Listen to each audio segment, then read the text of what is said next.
Welcome to Lincoln County Living, the podcast where we keep it real, keep it local, and maybe even keep it a little awkward sometimes. I'm your host, Nicholas Hall, and every week we dive into the stories, tips, and laughs that make Lincoln County the best place to live, work, and play. Let's get started.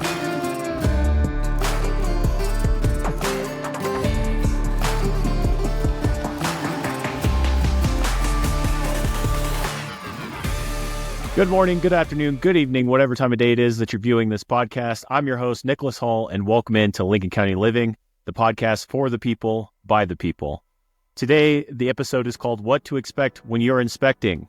We're going to be talking about home inspections in general, but we will also be talking about other inspections as well that Austin McCrary here provides. So today I'm joined by Austin McCrary. He is owner and an inspector, I guess, not a home inspector. He's corrected me on that already.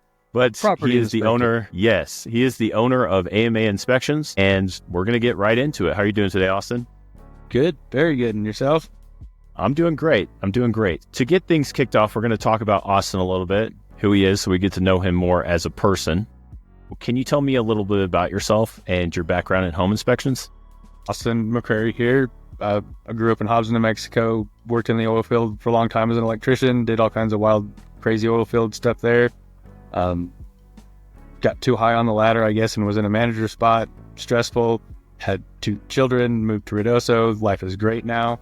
Yeah, 2 boys, 3 and 5, almost 6. But we're on the move quite a bit. We like doing fun stuff. And yeah, my mother-in-law, I guess we kind of move into how I got into the inspector gig. My mother-in-law was a realtor here for a while and just casually mentioned that it was hard to get a home inspection scheduled and within 2 weeks or whatever, and kind of started thinking that was a decent opportunity to escape the oil field and started doing international stuff on the internet in my spare time. And about 6 or 7 months later, I had a certification. Back then it was still New Mexico was an unregulated state, so I got in right at the tail end of that and wound up having to hook up with another company to help out with credential license, like the state license. Now, as of 2021, New Mexico is a regulated home inspection state, and it's a great thing. It's a great thing for both sides, and then like the inspector and the client. I started back on my own at the beginning of the year. I think it's been wonderful. It's awesome. I really, really enjoy my job as far as like the freedom that it provides. It's kind of self-employed now, but yeah, it's a wonderful trade-off. The oil field for real estate in Ruidoso, I haven't had to go back yet. So, I mean, I don't blame you. I know real estate is one of those industries that'll never die. At least you have kind of like a forever career when it comes to real estate. I do carry in just the credentials as far as a state licensed home inspector, electrical journeyman license for 21 years now. That's kind of crazy. I'm licensed to inspect for termites in the state of New Mexico through the New Mexico Department of Agriculture. I hope to have my drone pilot's license and ham radio license pretty quick. Been working on them. How long I know AMA is new, but I know you're not fresh to the inspection game. How long have you been doing inspections for?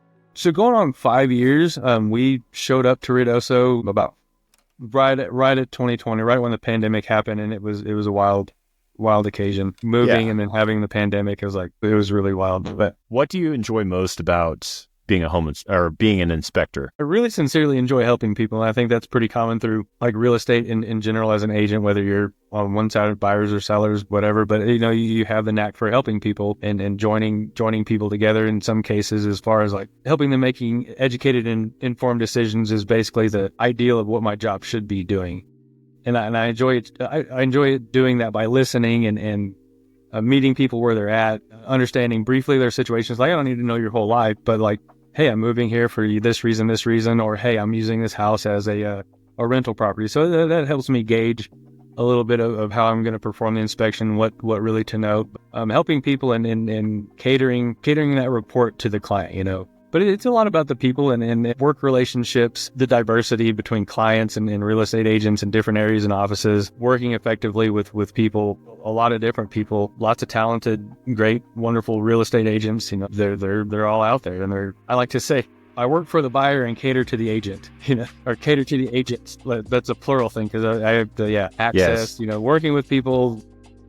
Things go. Gotta make it easy for everybody. I just enjoy it. It's always something new. But honestly, great people everywhere. And it's been wonderful developing those work relationships and even client relationships. In some cases, I try to really be the guy that just swoops in, inspects, here's your report, and then swoops out. I'll be out here if you need me, but if not, I'll leave you alone, On the flip side of that, like personally, it does provide, like, I try to do 2 inspections a day when I can, when it's busy, but it affords a little bit of personal freedom that's you don't find with a 9 to 5.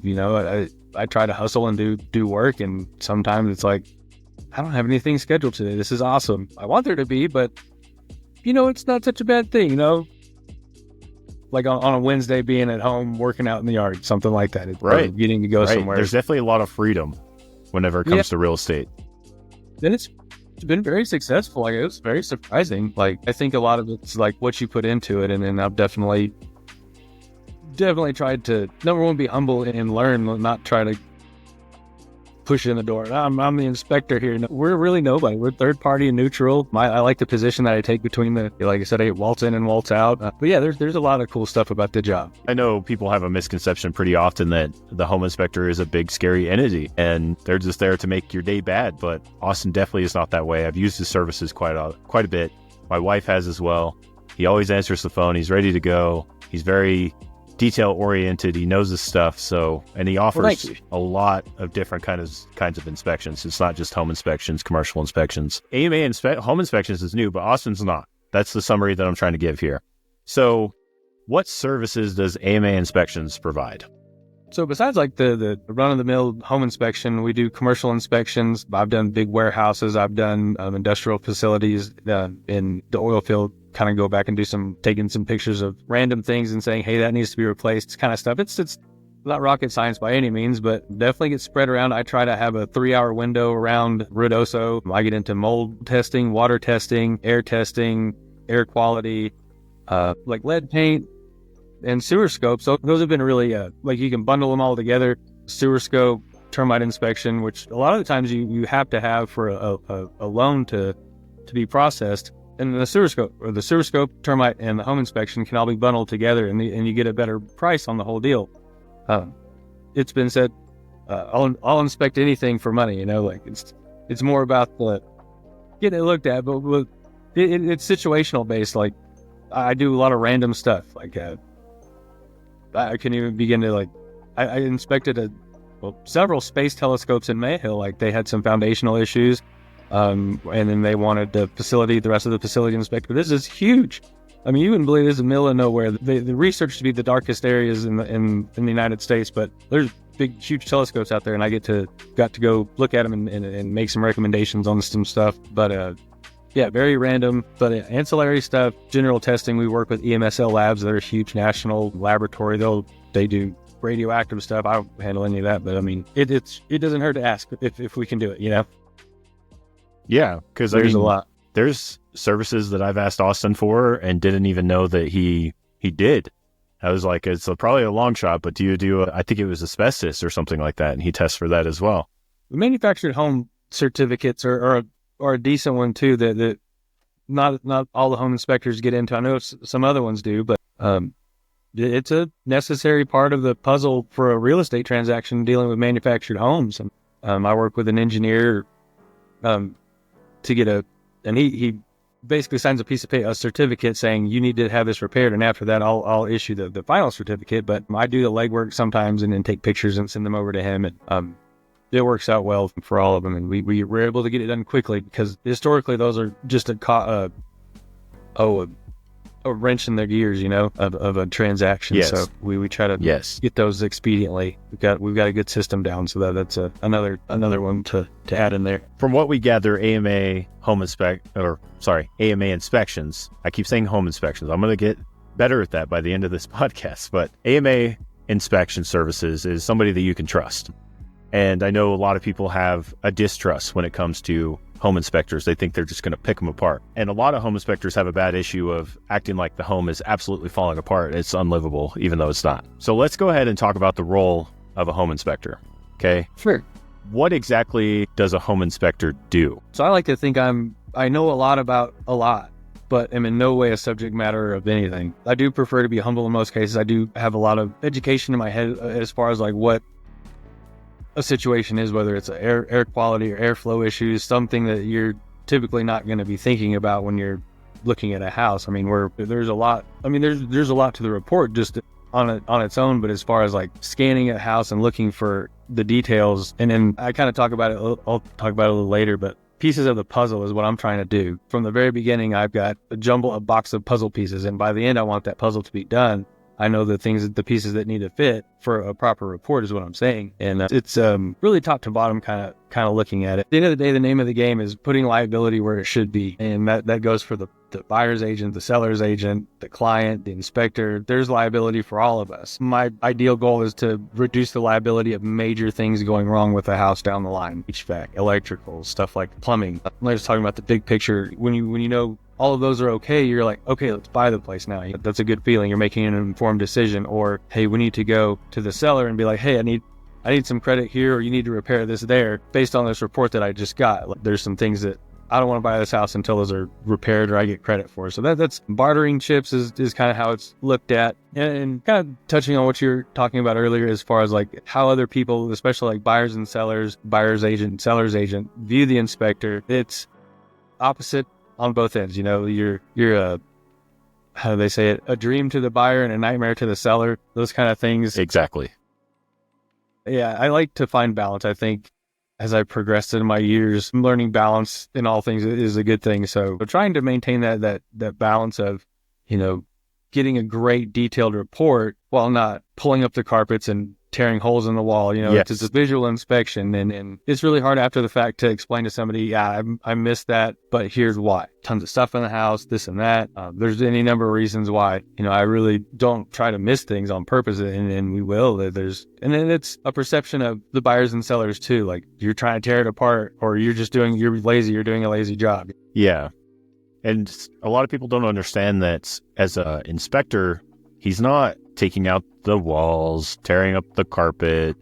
He's looking at what he can see visually. And what he can see is what's on the report. He looks for the function of a house, to make sure everything's functioning, make sure there's no visual damage, make sure there's no leaks in the roof, make sure there's like visual leaks. He's not going to be able to go up there and spray water on the roof is what I'm saying. He's got to look at the overall condition, I guess is what I'm trying to say, rather than every specific detail. Like if, for instance, I have this jewelry box and my wife's behind me, if there's something behind that, he's not going to move it to see if there's something behind that. He can't. So a lot of people have this idea that a home inspector just goes in and picks and prods every little thing, but there's certain things he can't do. So to fit for people that don't know, we're going to say these are people that have never purchased a home, to kind of fit how a home inspection or a commercial inspection or whatever inspection have you fits into the real estate process. So when you submit an offer onto a house, or a buyer submits an offer onto your house, they have an inspection contingency. And during this inspection contingency, you hire professionals like Austin to come in and complete any inspections that you need. And then Austin kind of touched on it a little bit. You, in turn, have a document put together that either asks for repairs or asks for credit or price reductions. And then you get that report from Austin, and you have your real estate agent, your real estate professional, broker, whatever you want to call them, are supposed to use that to help negotiate some more. So I like to think of a real estate transaction as like a poker game, and everybody has their hands. And Austin at this point is like a dealer handing you your cards saying, you have this, and you have to use it to kind of make sure that you're making the correct and most informed choice. So Austin's not a scary person. Home inspectors aren't scary people. They're just doing their job at the end of the day. And a lot of people don't know what to expect. And that's what we're here to talk about today. So can you explain the difference for people that don't know the difference between a home inspection and an appraisal? So they're very different, but often confused with each other first and foremost. I've get several calls, and then finally like, oh, you need an appraisal. No, that's not me. But I'm dealing with the physical, the exterior, the structure, major components of the house, versus an appraiser who's they're measuring, they're there a lot less time than I am. I'm taking more time to look at the house in detail, but they're trying to gain the closest I think the word is market value. I'm not sure if that's correct or not terminology, but at the end, but they're trying to gauge the market value so the bank can make a decision on whether to lend on it or not. But like I said, their process of becoming an appraiser is, I think, let's say mine took a year to get, theirs takes 3, and that's just to get to an apprentice, from what I understand. It takes some time to become an actual appraiser. I think you actually have to go to college and get a degree. It's heavy if I'm duty not mistaken. Compared to us. We're like, anybody can become an inspector. I mean, it's not the hardest thing in the world, but to actually, like in Ruidoso, is a little more physically demanding just based on the elements outside and vertical nature of the place. An inspector focuses on the structure and everything too, and yes, appraisers do with different loan types. I know that, but if you look at it in a bigger picture, the appraiser is more looking at the value than looking at the condition. And they're looking at the condition, yes, but they're using the condition to estimate a value. It's like if you took what I do and you took what Austin does and you slammed them together. That's what an appraiser does. Why do you think it's important for both buyers and sellers to invest in a professional inspection? Yeah, regardless of whether you're buyer or seller, an inspection is usually going to happen whether you're buying or selling. It's like you're on one side of it or the other. And as a seller, I'll start out with like what we would call a pre-listing inspection. I want to sell my house. Why don't I just go ahead and get this inspection over with? I'm bold enough to do it. Let's get this over with, kind of stuff. Let's see what he can come up with, and I'll take care of it. I've seen that really work well in several real estate transactions. Like, it was very smooth and seamless.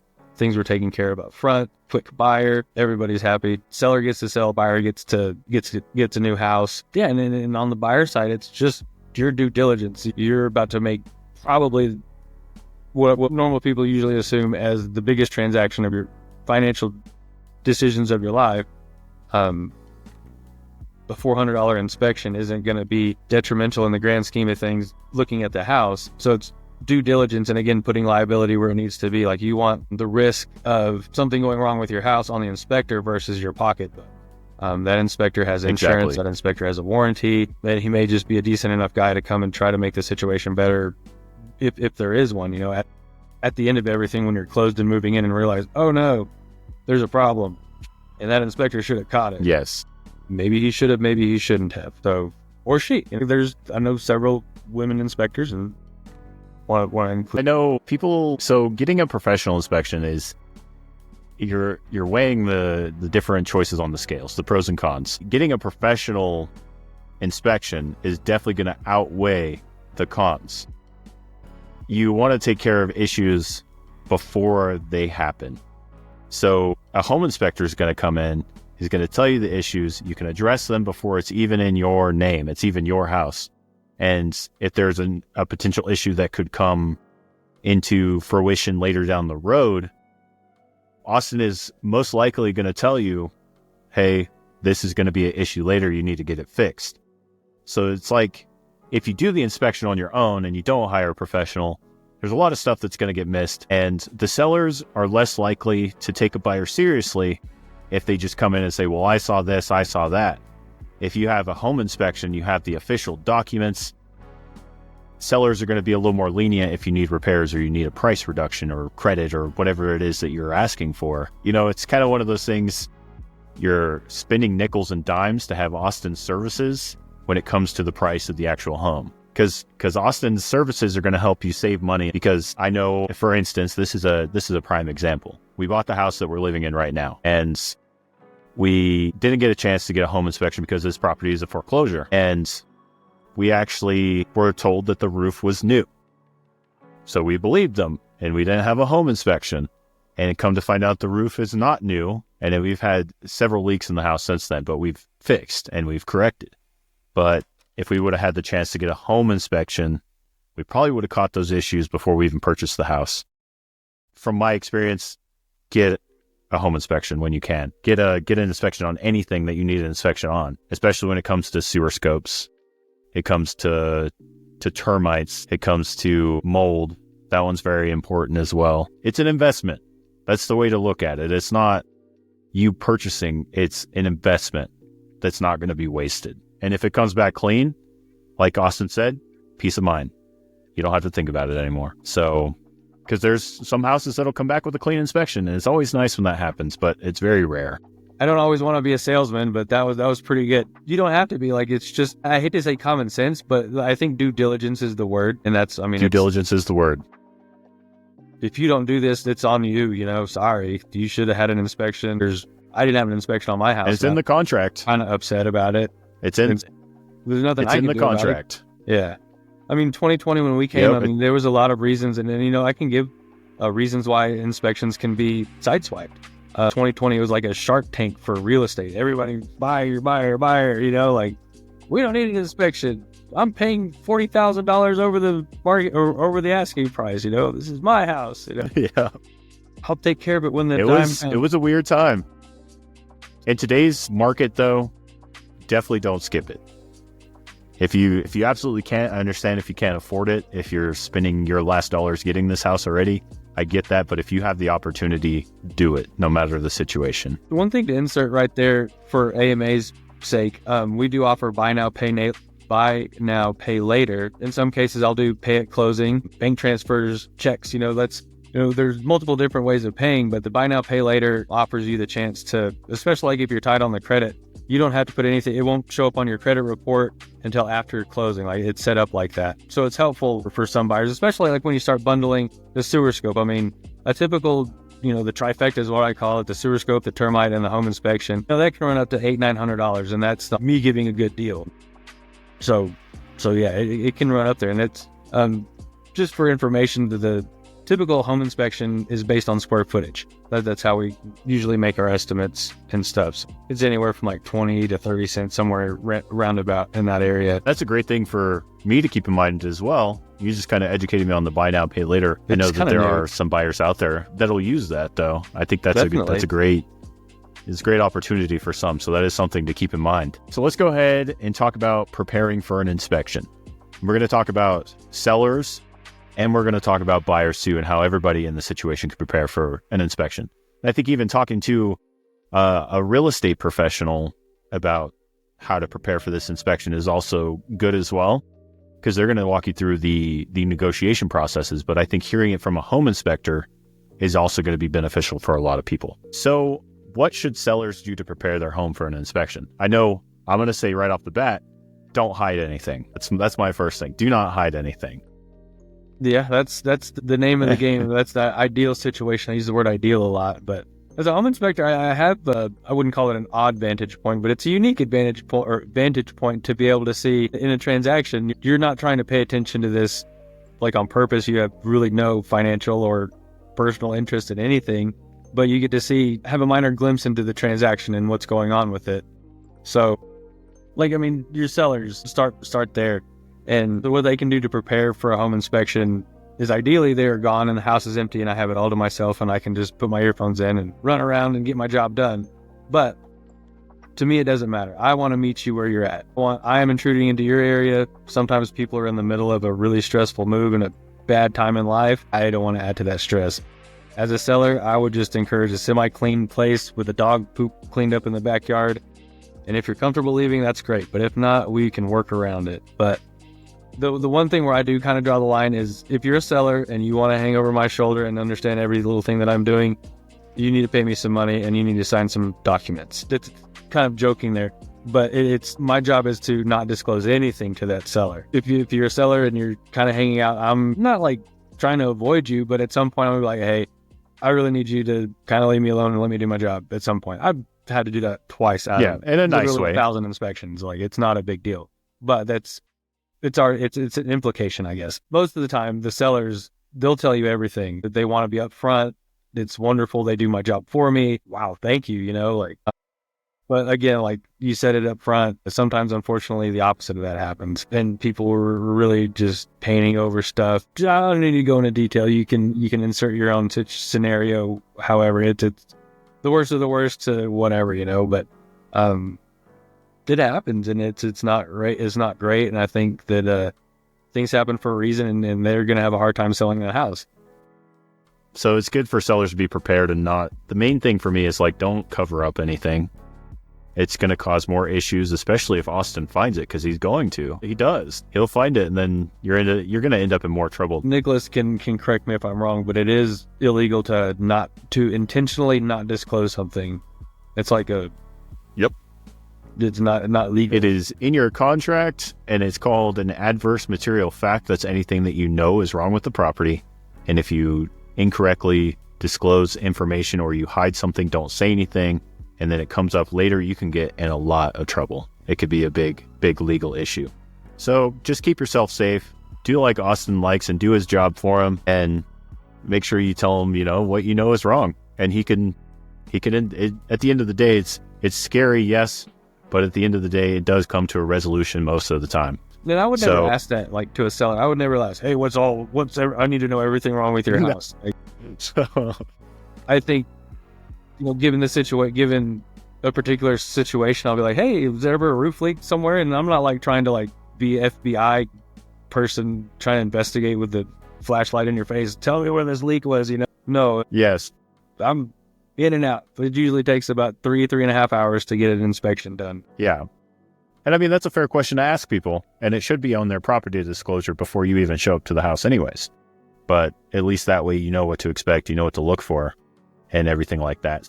I was just going to say, there's some situations, like I've worked with some dementia patients and elderly patients to where like they didn't know, they really didn't know, so it's like, do you have to factor some of that in? And it becomes, I don't think it's a big deal anywhere, but it's wild how, I don't like to say the word random, but how diverse everything is when you're really just going from here and there, so crazy things you're going to deal with different people, different situations, different houses. I mean, in Lincoln County as a whole, every house, I believe, is different in its own way. Too. That's how I explain it to clients. There's no house that's the same.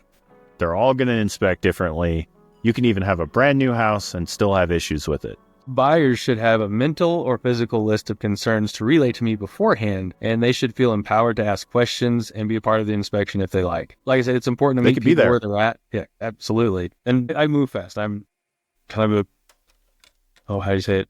Motivated, and I move quickly. So I try to meet people where they're at. If they're wanting to keep up, if they're wanting to move with me through the inspection, like, that's fine. I can slow down. Well, my job is to work for you. I work for you. I work for you. It's like, I'm not working for anybody else. I'm here to help you. So the more prepared you can be up front, like, some people have an entire list. I want this checked. I'm concerned about this. What do you think about that? So yeah, it's a differing levels of preparedness up front. And I try to do, and understand, I try to do a summary at the end of what I found before you even get the report, before we leave. If you're there, and we'll run through a quick summary. That way you can leave feeling one way or the other, Let's see. I think we talk about that later. The actual report of a home inspection, there's a lot of information. I know each inspector has their own process, right? And I know that you have your own process of how you work through things. But can you walk me through like a typical inspection? You just pulled up in the driveway. What are you doing? Generally, I like to access is first. Like, I'm making sure that we have access to the house, where I'm not having to call somebody, hey, can you unlock this for me, please? And sometimes that happens, but that's first and foremost. I'll make sure the utilities are on.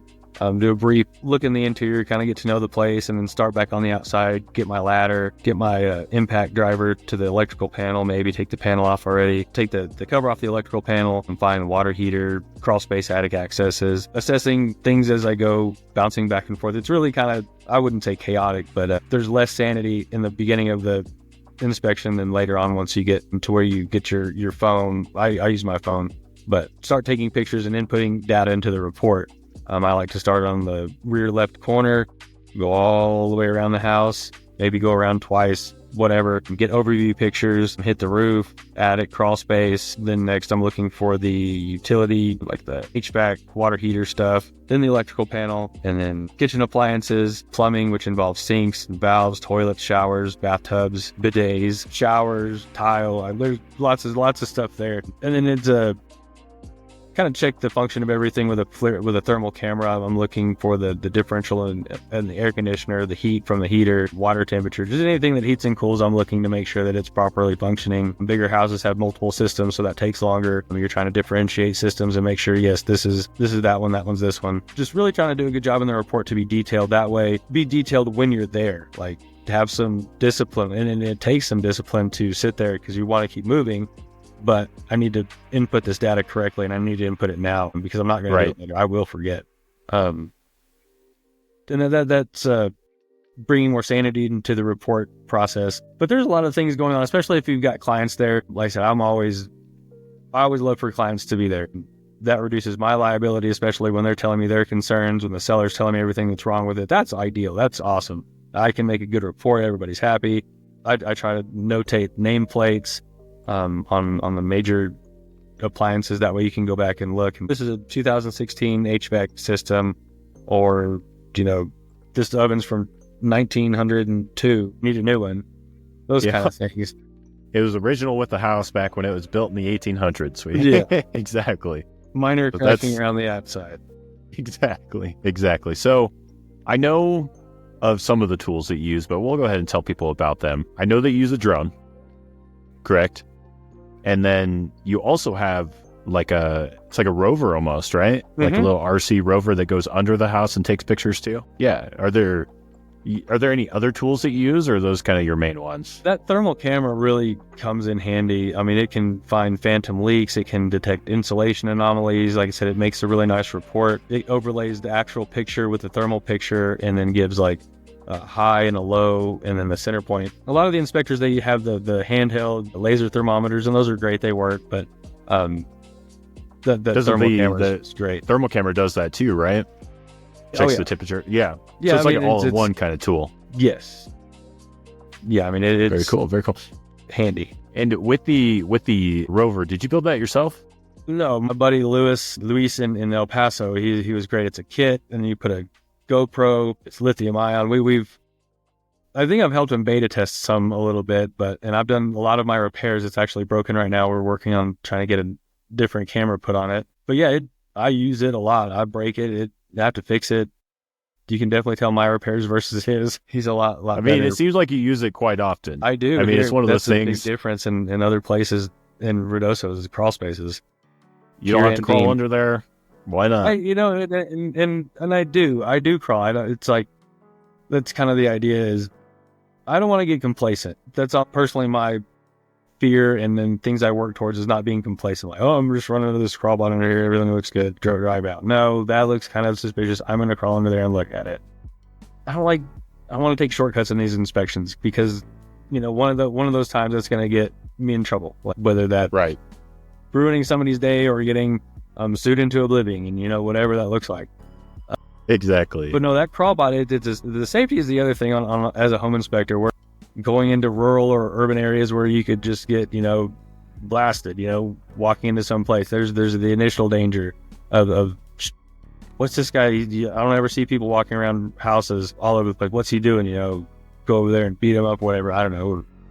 Like you're talking like the neighbors. Yes, the surrounding areas. Yeah. If they don't know what's going on. Back to access, making noise, like making sure nobody's there, that you're not startling anybody. You're communicating that you're there, and hopefully you're at the right place, because that's happened too. I've done that too. I've gone to the wrong house to take pictures, and then I'm like, uh-oh. But places like Arabella, Hondo, like there's people with guns. Like there's people that they're out there because they like to be left alone and they don't need anybody bugging. I'm totally with that, but I don't want to be a lot of homesteaders a lot of homesteaders out there. So yes, definitely pretty scary. But anyways, that's exactly. Just something people don't think about. It's like, I want to be known. A lot of inspectors, they wear a vest with like reflective. Hey, I'm an inspector. It's good to broadcast that because there's random situations. But no, the crawl spot, I was trying to talk a little bit about the safety aspect. We're going into crawl spaces with skunks, raccoons, asbestos, sewer. Mold. Sewer's the worst one. Sometimes that happens. But yeah, that crawl bot, it comes in very handy as an initial inspector.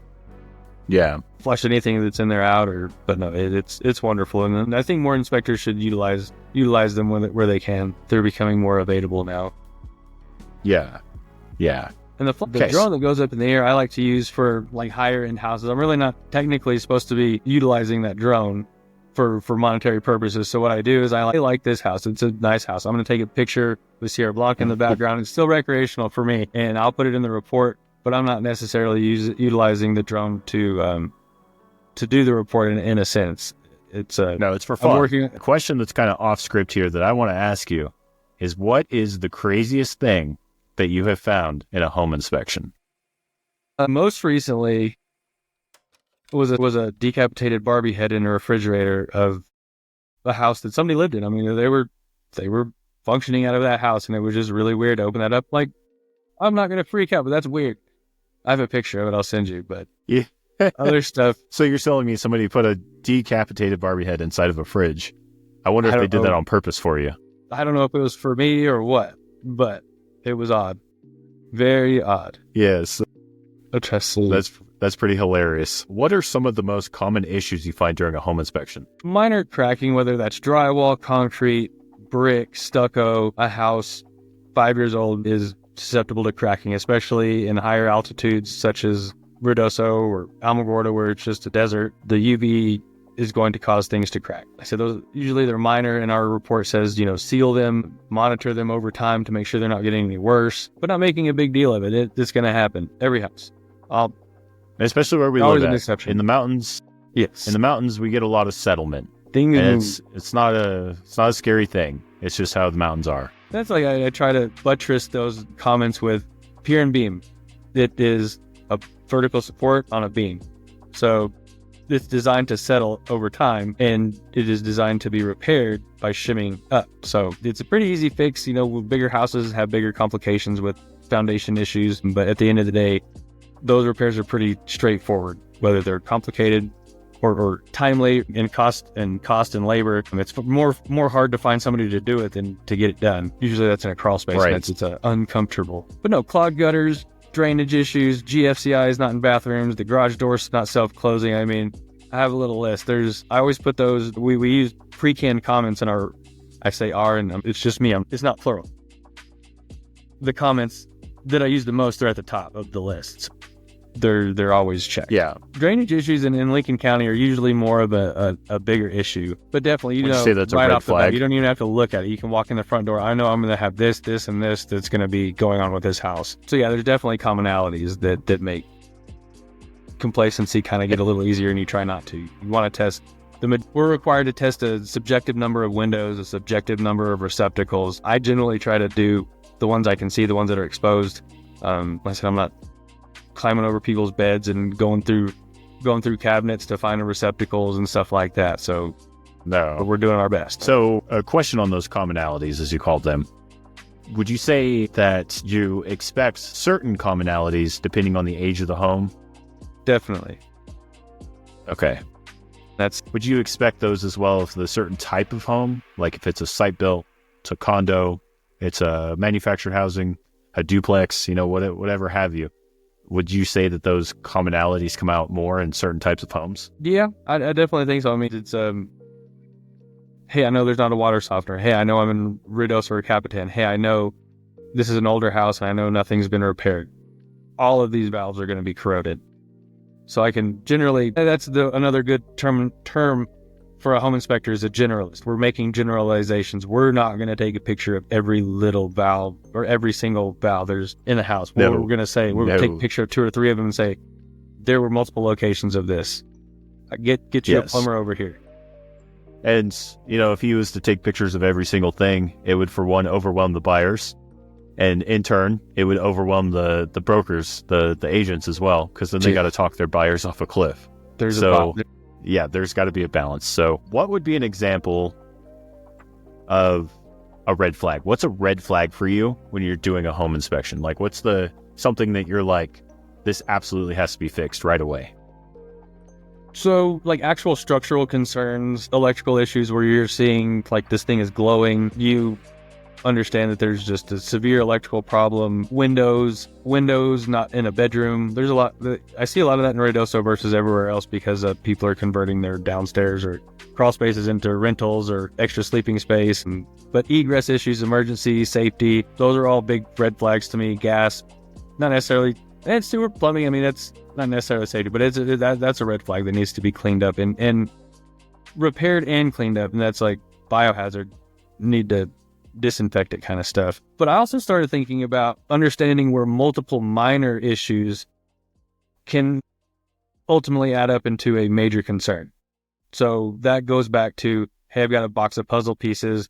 I need to put that puzzle together to see the big picture. I'm trying to do the best job of making that puzzle detailed so the buyer can see the big picture and make a decision. I mean, that's short and sweet, but those red flags, that's when things kind of, I wouldn't say deteriorate, but that's when they become a little more complex and they need to be addressed on a basis on addressed each one of them.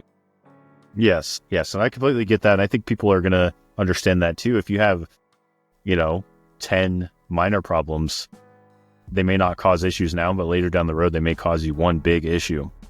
So just keep that in mind when. I kind of like the example I gave with the hey, there's no water softener. Hey, this is hard water. All the valves. Yeah, your pipes are gonna be messed up by the time, especially up here. We have hard water. It's just an honest thing to say, and that's a very common issue. Is a lot of corrosion on the pipes. Yeah, and like I don't ever say, hey, you need to get a water softener. Hey, you have to get a water softener. We're nobody to tell anybody anything, but it's like, I suggest you get a water softener or contact somebody that's smart with those. As a professional. Yes. Always contact a professional. Licensed, bonded, insurance, permits, all the above, all this stuff. It will save you when you go to sell your house. Like you may think it's upfront, it's saving you money, but I promise you down the line, it is not. And I mean, that's kind of a bar none situation on that one. I see it a lot. And to give the handyman some spotlight, they absolutely have their place in life, but it's not electrical, it's not gas, it's not HVAC. I mean, some of them get into HVAC, but it's like, if you have a system issue, get a license, cover your clients, cover yourself. Exactly. It's not a good thing if it's in the wrong place. Exactly. That's 100% true. And I agree with everything he just said on that. So we're talking about the types of homes, right? And we know that there's some unusual types of homes out there. What is the most unusual type of home that you've ever inspected? The Wortley Hotel in Lincoln, that was cool. A lot of old historic stuff, and it kind of gets into more Lincoln County. I know there's later on we can talk about that, but White Oaks, I believe White Oaks is a part of Lincoln County. Correct me if I'm wrong. But there's beautiful properties over there, and I mean, not over there, but like historic properties. I did one early in my career that was from like 1820 something, and the guy had redone everything. I mean, it was really cool. Historic properties are really cool, especially to show. I know in Lincoln, especially, there's a lot of cool properties that come up for sale quite often. Like he's talking about the hotel. There's a couple hotels over there that are for sale right now. And I know that they had the school there was for sale. Somebody turned it into a house. That one was really awesome. And then, of course, yes, White Oaks is a part of Lincoln County. They're on the very edge, I'm pretty sure, but they are out there. And I've been out there. I have pictures of all kinds of these historic buildings because they're just fascinating. We live in such a historic area, and people they take it for granted if you really think about it. So let's talk about after the inspection. This is a very crucial part of the process. And let's talk about interpreting the report, and I'll go over the next steps. We've kind of already iterated on that, but I want to go ahead and do it again just so people can kind of understand, because we've talked about before, we talked about during, now we're going to talk about after. So how should a buyer go about reading a report and understanding the inspection? Buyers should approach reading and understanding the inspection report by first taking some deep breaths and understanding that it's a lot of information to digest all at once. So skim over it a few times and then go back and really read it. But, I really encourage you to read the report. Like, don't just flip through it, whatever, there's a lot of information. Like, honestly, there's a lot of information there. And I put links to websites, pictures, just tons of stuff to absorb. And I would encourage you to try to do what I do and put the pieces of the house together, and especially the things that are important to you. But understanding at the same time, some home inspectors, they have a bad day. They can make a mistake. But if caught early before you close by somebody, whether it's the agent or the client, the buyer, saying, oh, wait a minute, this doesn't look, I saw this and I meant to say something, or you should have caught this kind of issue, but we can add it to the report. And before you close, before the contingency period's over, not closed, but before those contingency periods are over, and the report can be updated and life goes on. But after those dates are expired, that's a different story. And that's when we talk about like warranties and insurance and holding the inspector accountable, or understanding if he was responsible for neglecting to report that, whatever it was. But no, holistically, and just realize that it's a visual examination and it's helping you make a decision. Yeah, everything can be fixed. We'll get through it. And then, if you don't like it, you should be completely happy to say no. Like, I found a lot of stuff in this report. Yes. I don't want it. I'm backing out. That's it. You should feel empowered to say those, or try to find ways to close the deal or whatever. But there's another one. I'll make you a good deal on a repeat inspection. It happens. I've done like 6 to 7 inspections for one person, because I don't know if it was their luck or luck of the draw, or if they were just really picky. But it's like, I don't even know if I charged her on that, the 7th one. Like, it's situational, but I try to encourage people just to relax and take some deep breaths. Yeah. I really like that term that you used. I like the take a deep breath. Take it in a little at a time, because it's a lot to get in and it's a lot to go over, and don't be scared. And if it's too much, if you feel like, you're getting in over your head, you can always say no. That's the point of the inspection contingency. And what I mean by inspection contingency, for those that don't know, it's a set amount of days that you have from the time you go under contract to the expiration date that your broker or your agent gives you. And it's typically the same amount of days. Some agents do things different. It's not a set amount of days. I like to do mine 7, 14, 21. So it's 7 days from the date of acceptance, you get your home inspection ordered. And then we have 14 days from the date of acceptance to get our objections in. No, that's wrong. It's 7, 14, and I do like 18 or 19. So we come to a resolution within those set amount of days, and we move forward. But during this set amount of days, if you feel uncomfortable and you feel like, oh, this is too much, this is going to cost a fortune, then we can get you out. It's not too late. That's the nice part about getting a professional home inspection as well, because you have something to get you out in the end. And I'll kind of go over what steps do I recommend that buyers take, and then we'll ask Austin as well what he thinks. So after receiving the report, like he said, take deep breaths. Any good broker, any good agent is going to sit down with you, and we're going to go line by line on this inspection. We're going to take it in little by little. We're going to tell you, this is pretty concerning. We should ask for this, or that's just something you can, that crack in the wall, you could just fill it in with caulk. You could fill it in with some silicone, whatever you want to use, and you can patch it up real easy. That's not anything we're going to burden the seller with. And the next steps after the inspection is to just line everything out. See what concerns you. See what makes you uncomfortable. And then as a broker and an agent, we're going to make sure we can try to get stuff fixed for you, or try to get you at least a credit for you to fix it after closing. Definitely. We're going to talk about advice for first-time home buyers and navigating the inspection for them. Austin, what advice would you give to first-time home buyers going through their first inspection? So first, it's kind of like we were talking about earlier. Just relax, take some deep breaths. And I would encourage you to relax even more, because you haven't been burdened by a mortgage yet. Enjoy those last remaining days of that. And don't be done with a credit card. Listen to your agent. Be patient. Be firm when you need to, or feel like you're being ignored or rushed. That's what I had typed out, but I thought it was funny that you should realize that those mortgage-free days are waning at that point.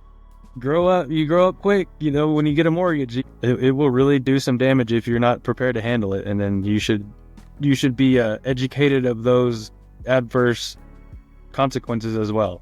Credit reporting, this and that. You probably won't be able to buy another house again for a long time. But we don't like that. It's be smart. Be smart and be upfront. Be verbal. Don't hold back. I mean, this is you. Like, we're here for you. Like the agents, like everybody in the service industry, we're here for you. And that's where we should position ourselves, and be humble, be understanding, be listening, and understanding that a first-time home buyer, man, that's a big step. So it's motivating and encouraging. It is a huge step. But also not sugarcoating anything. Like, dude, you need to get that panel replaced. That's going to blow up. Like stuff like that. Yeah. And it's one of those things as a first-time home buyer, people need to realize, don't be afraid to ask questions. If you have a professional that is not answering your questions, makes you feel bad about your questions, you can always find somebody else. And I know, some personalities don't meet with other personalities. That's completely understandable. But in my opinion, and in Austin's opinion too, from what it sounds like, do not hesitate to ask questions, because we're going to answer them for you to the best of our ability. And if we can't answer for you right now, we'll get you an answer. It's not a bad thing to ask questions. Don't be scared. We're here to help. And at the end of the day, we're all just trying to get to the finish line. And we're just here to coach you and help you get there. That's the idea. Yes. Question for you, though. What should first-time homebuyers look for when choosing a reliable inspector? Reviews go a long way. I mean, we're 2024 now. There's the internet, like reviews, word of mouth. I feel like Ruidoso has a wonderful way of, recommending several people at once. And then you get to kind of choose. Ability to communicate quickly. That's a big one. Multiple services, experience, and most importantly, they should have a state issued home inspector license. I haven't heard of anybody trying to do inspections without a license, but like I said, I live under a rock in Ruidoso, and I like it. Kind of thing.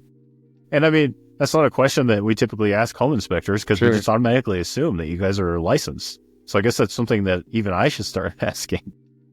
I mean, honestly, and it's you have to keep up with that license. There's continuing education. You have to keep up with your insurance. They have our fingerprints on record. I mean, it's a pretty big deal to have a state inspection license. Same thing with us too. But yeah, I mean, it's the same thing with us too. Sample inspections. We have our continuing education. One that I wanted to point out, you should ask for a sample inspection. Like, I have them readily available on my website. I know others do too, and it's a good thing. You can kind of see what their inspection's about, what they're looking for. But generally, the state of New Mexico after 2021, we have a pretty well a criteria of what we're supposed to be looking at, and there's always the random things that we'll add in there based on the situation. So there's all. Yeah, and that's a good thing to think about. I didn't know that you guys had sample inspections on your websites usually. And I think that's good, not only for first-time home buyers, but for any buyer in general, just to kind of see what they're getting themselves into. There's not just one or two, there's 15 or 16 of them on there showcasing different types of houses. And I try to do, I mean, not bragging by any means or like trying to promote anything, but I do try to make each inspection that I do worthy of being a sample inspection. It's like I take a little bit of pride in my inspections. I'm not saying that others don't, but that's a contributing factor to what I would consider some success as an individual. Yes. I mean, it's your baby. You got to take care of it. It should be something you should be proud of. So you create these inspections. I mean, that's the moral of the story right there. But, choosing a reliable inspector too, something I wanted to kind of touch base on is check their schedule too. Because a lot of inspectors are always going to say, I'm 2 weeks out, and you don't have your ducks in a row for your contingency deadlines. So make sure, if they're not available, that's okay. You can shop around. You don't have to settle for one. And I would love for you to use Austin. Austin's great. But if you need somebody else, that's okay. We're not offended. It's business, right? And you don't have to stick to one person. You don't have to stick to me. You don't have to, it's just, it is what it is. We won't get our feelings hurt. Kind of goes back to you're making your decisions. Exactly. Well, what to expect when you're inspecting is to make your decisions. Whether they be wise or not, that's on you. And we'll help you with it, but whether or not it's wise, that's on you. I mean, same thing with having a baby. It's your choices that you made. Real quick, Austin, what do you enjoy most about inspecting homes in Lincoln County? I'm kind of a rock hound. I absolutely love the geology. I find that people have more art on their walls in Ruidoso, Lincoln County in general. I love looking at art.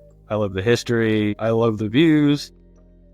I love the people. I mean, it's a pretty cool place to be. And my job allows me to just travel all over the place, looking at it and taking pictures. And yeah, I consider myself lucky to do what I do. So, but yeah, it is definitely beautiful here, and we definitely do live in a beautiful place. There's a lot to Lincoln County that I don't see in other counties, like South counties where I'm from. They're geared a little different. Desert, oil field, Carlsbad, Hobbs kind of areas, and Roswell is a thing of its own. Alamogordo is military, and I mean, there's things to be said for all of them, but Lincoln County and Ruidoso and surrounding areas are definitely a little more special in my opinion. Sorry to the others. Completely agree with you. And we're kind of like I like to say a vast county. We're a big county. Yeah. And there's all different types of terrains. There's all different types of geology, like he said. There's all different types of, we have deserts, we have mountains, we have hills, we have water, we have a little bit of everything. And I think that's really what makes Lincoln County unique in its own way. And I know people a lot of the times get caught up and take what we have around us for granted. And we don't really appreciate where we live, because there's people that live in places that aren't so fun, that are not good places to live, but we live in a really good place. And the community is great. The people are great. I mean, we try our best to make this welcoming for anybody that wants to come. And that's going to kind of segue into a question that's kind of off script I had for Austin here. If, say, somebody's coming in from out of town wanting to live here full time or vacation or whatever have you, what would you recommend for them to do? Mountain biking. Since the fires, I don't like down or anything, but those areas are still pretty cool. I mean, if you can get in there safely, where I'm at in Perk Canyon, it's just a re-edited landscape. There's still cool stuff to do out there in the forest. Don't let the landscape difference from a year ago change your mind. But there's a lot. Midtown, I mean, Grindstone's fun. Just the people, there's just a lot of random stuff. The people are great here. I mean, they've always been welcoming to me, and I've in turn tried to do that to each one of my clients, and just, based on their specific position, recommend like, hey, this Mexican restaurant's the best one in my opinion versus that one, or here's where you get shoes, here's where you get some good boots, like, I don't, it's not, and I don't like making, you need recommendations. It's not necessarily my job as the inspector, but I don't like make specific nations. I don't get into that too often, especially like, hey, where's a general contractor to use, or hey, who's a plumber to use. I don't really get into recommending. It's like, it's called Google. Look it up yourself. I have a list. Yep. Yeah, they all have lists. I have a list. I'll send it to you. That's what I do. And I say, here you go.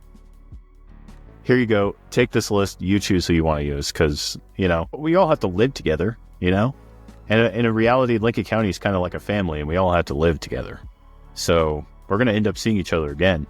It's a big county, but it's a small place, if that makes any sense at all. It does. I've really enjoyed being able to help some of the fire victims and get them into new houses or figure out what their next move is. It's been really, I wouldn't say personal, but I mean, we just trying to help, like understanding. It goes back to understanding the situation. Oh wait, you didn't tell me up front, like we're at the inspection. You didn't tell me that your house burned down in the fire. Let me help you out with the price. Is there anything else I can do for you? Those kind of things. It's like, I want to be those people. I want to be that kind of person that the people of Lincoln County have been to me. So there's that. Pay it forward. That's the biggest thing in Lincoln County. We're going to be nice to you. You be nice in return. I mean, that's the golden rule when we were kids, You got to do unto others that you would want unto yourself. So when you learn, at least, when you don't. Lincoln County is a very, exactly. All right, so let's go ahead and talk about Austin's business and everything about him real quick. So Austin McCrary is with AMA Home Inspections, or I'm sorry, let me correct it. He's going to hate me by the end of this, but AMA Inspection Services. There we go. Where can the listeners, especially for the audio listeners, because they can't see visuals on the screen, where can they reach out to you to book an inspection, like your phone number? 575-318-8387. Call, text. I have a website, amainspection.com. The email is even easy. It's amainspection@amainspection.com. Like I said, call, text. I'll answer. If I don't, I will be getting back to you. Our website's pretty functional too. You can book an inspection. You can get a quote. You can look at sample inspections. You can kind of see all of our services. There's a few that we didn't mention that are just kind of, we'll help you plan a fire escape plan, or just little things you can look on the website on. But yeah, not too hard to get a hold of. He is not hard to get a hold of at all. If he doesn't answer, I suggest shoot him a text and he'll answer eventually. We're all human. You got to give us some time. We're in the middle of something, but we will get back to you. That's the thing. And I know from experience, I'm going to give Austin a shout out myself here. I know from experience and my wife Lily's experience that Austin is a great inspector, and I've used his services quite a bit. He's the one that I recommend the most. I'm going to be honest with you. And he's very detail oriented. He shows up on time. Actually, most of the time he's there earlier than what he says. He's there within 10 minutes early or so. Thank you. His detailed reports are great. He doesn't make you feel like you should just go jump off a cliff after reading his inspection report, which is a plus for me. But if you were to choose anybody, I would recommend Austin 100%. Thanks. So make sure you give him a call if you need a home inspection. And if you just have any questions in general, like let's say you're not even wanting to sell your house, you just want to get it inspected just to see what you need to work on, call him up, text him. He'll help you out. And yeah. Do you have anything that you want to say about AMA before we wrap up today? Do you know, I named it AMA for Austin McCrary and Associates. I don't really have any associates yet, but I'm working on that. So it's like trying to branch out. Kids are getting a little older. We're not dealing with little babies anymore. So it's time to expand and do some better things with the company and try to benefit the community and then get out there and have fun. So I like having fun. Yeah, AMA's. So would you say that your company is open to getting more people? Yeah. Are you looking for other inspectors to join your business? I mean, there's definitely seasons, and I think other inspectors or would-be inspectors need to understand that there are peaks and highs and lows of the inspection season. I'm sure it's similar with real estate and oil town booms and busts, whatever. But yeah, when it gets busy, yeah, it's there's definitely a need for another inspector. Like I've run myself ragged some months. It's a I don't know. Yeah. It's just the name. Well, if anybody, figure something out. Whether it's a secretary or somebody to answer the phone, that would go a long way help too. But I love being self-employed. But we're there that balancing act of getting too big for your britches or the opposite. We're definitely trying to double down. Yes, and I completely understand that. I have an office, so it's not just my truck anymore. So. Yeah, that's good. You have a physical space, so that's always a handy thing to have. So, I mean, if anybody's listening that may be interested in getting into home inspections or needs a job as a secretary, sounds like, maybe you should give Austin a call too. Because it sounds like he might need a little help by next summer. So, again, if you guys need anything in terms of home inspections, commercial, any kind of inspections that Austin offers, give him a call, check out his website. There's a lot that goes into a home inspection. I hope this was enlightening, at least in the smallest bit, for some people, so that they know what to expect when they're inspecting. I know that's a funny name, but it's true. And I get asked all the time as a real estate professional, like rapid fire questions like, what does a home inspector do? Why do I need a home inspection? What do I do now? Or what? And that's what this podcast is really designed for. It's designed for real estate tips. It's designed for interviews with service providers like Austin. It's designed to have interviews with locals as well. Several people that I'm going to get on this show so that people can understand and really start to understand what Lincoln County is. And if you're thinking about moving here, you live here, you're vacationing here, we just want to make it comfortable for everybody. And I think that's how this podcast is going to evolve. So I'll have Austin back on here eventually, because we only touched the surface of home inspections. We only touched the surface of inspections, period. There's still a lot to handle, but this is at least a general idea of what to expect. So without further ado, thanks for coming on today, Austin. I really appreciate it. And we'll get back in the swing of things here pretty quick. I know when this episode comes out, Christmas is only a few days away, and we'll probably pick things back up when the new year rings. But you can listen to us on Spotify. We got on Apple Podcast, iHeartRadio, YouTube, Facebook, and we're still working on several other platforms, but those are the ones to start with. Yeah, I guess that's it. I hope everybody has an awesome day, an awesome rest of your week, and we'll see you guys in the next one. Thanks again, Austin. You bet. Thank you. You've been listening to Lincoln County Living, where we keep it real, keep it local, and sometimes keep it awkward. Don't forget to subscribe, share, and come back next week. Until then, stay awesome, Lincoln County.